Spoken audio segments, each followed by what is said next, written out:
नमस्कार मंडळी. Big boss Marathi 5 मधून अनेक कलाकार प्रसिद्धीत झोतात आले. त्यातीलच एक अभिनेत्री म्हणजे योगिता चव्हाण. योगिताने बिग बॉस मध्ये ती काही आठवडेच होती, पण तिने तिच्या संस्कारामुळे आणि स्वभावामुळे अक्षरशः चाहत्यांच्या मनात एक हक्काची जागा निर्माण केली. मात्र तिच्या बाबतीत एक दुःखद बातमी समोर आली आहे.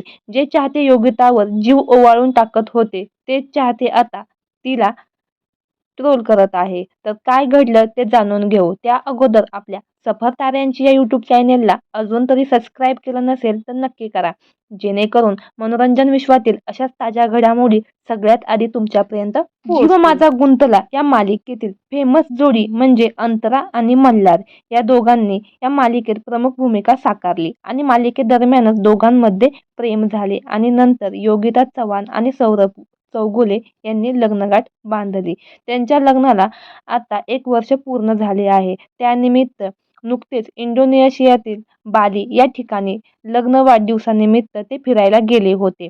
बालीमधल्या जिमरन बे बीचवरील योगिताने काही फोटो सोशल मीडियावर शेअर केले होते. याच फोटोमुळे योगिताला चाहत्यांनी निशाण्यावर घेतले आहे.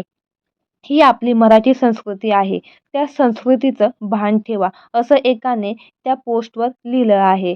तसेच असे फोटो काढून काय सिद्ध करायचं आहे तुम्हाला? तर दुसऱ्याने लिहिलं आहे की प्रसिद्धी आणि पैशासाठी काहीही करतात हे लोक. तर अजून एक नेटकरी लिहितो की तुम्ही कसलेही कपडे घाला, पण बिकिनी घाला, शॉर्ट घाला, मात्र त्यावरचे फोटो सोशल मीडियावर शेअर का करता? यातून तुम्हाला काय मिळतं? मालिकेत किती संस्कारी असता आणि खऱ्या आयुष्यात असं का बरं वागता तुम्ही? असं काही बोलत नेटकऱ्यांनी योगिताला प्रचंड ट्रोल केलं आहे. तर मंडळी, तुमच्या मते हे योग्य आहे का? नक्की कमेंट करून सांगा. धन्यवाद.